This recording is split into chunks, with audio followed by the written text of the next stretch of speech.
this is taking everybody else out. So on the left, it's 1 through 16. Easy to follow. Then you've got their value cash-wise. Then on the right side is the number of where they would rank nationally. So for example, Vanderbilt is 16th in the SEC, but they're 58th in the nation. So that's over there on the far. Now the interesting thing, Texas, $2.38 billion. Mississippi State and Vandy under $250 million. How do you have a conference where there is that kind of a disparity in the value of programs? I mean, it's really, really fascinating. I find it interesting that Georgia is ahead of Alabama after the incredible 10-year run or 15-year run that Nick Saban had.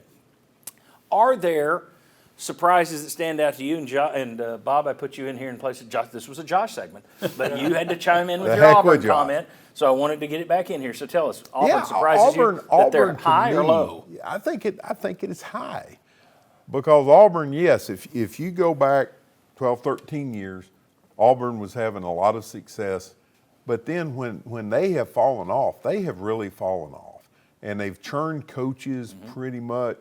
They're where Tennessee was a decade ago. Yes, and so I just think Auburn as a brand is looking for its footing.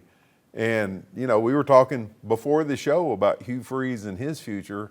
So to me, Auburn was the one that jumped out as probably being a lot higher than I would have thought they were. I would have thought Texas A&M would have been ahead of I would have thought, yes, exactly. Their endowment is second only to Texas. Right. Yeah. So they've got cash. But anyway, again, this is a formula created by The Athletic. It's talk show fodder, but it's not just success on the field. Yeah. Right. Oh, no, it's very physical, much about financial success. It's the cash you're bringing back. Right. And when you look at that Tennessee number, I mean, it's the fact that Danny White has grown you and Heupel's got you winning has people, I mean, remember, Heupel's first year, there were a couple of games where you had 50,000 people in the stands. Right. Now you're selling out for Kent State and ETSU. Yeah.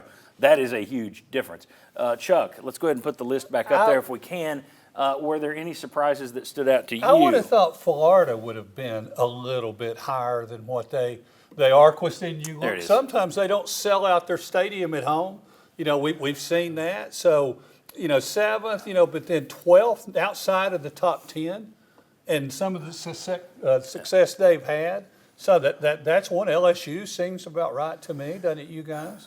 Yeah. I'm a little surprised LSU isn't up there. I wouldn't be surprised if LSU or Florida were ahead of Tennessee, or vice versa. Yeah, it wouldn't be shocking. And of course, Oklahoma and Arkansas, a lot of that was built in the Big 12, right? Yeah. But if these numbers are anywhere, if you want to assign meaning to the fact that you've got a conference where one team is 10 times ahead of the other team, Texas to Vanderbilt.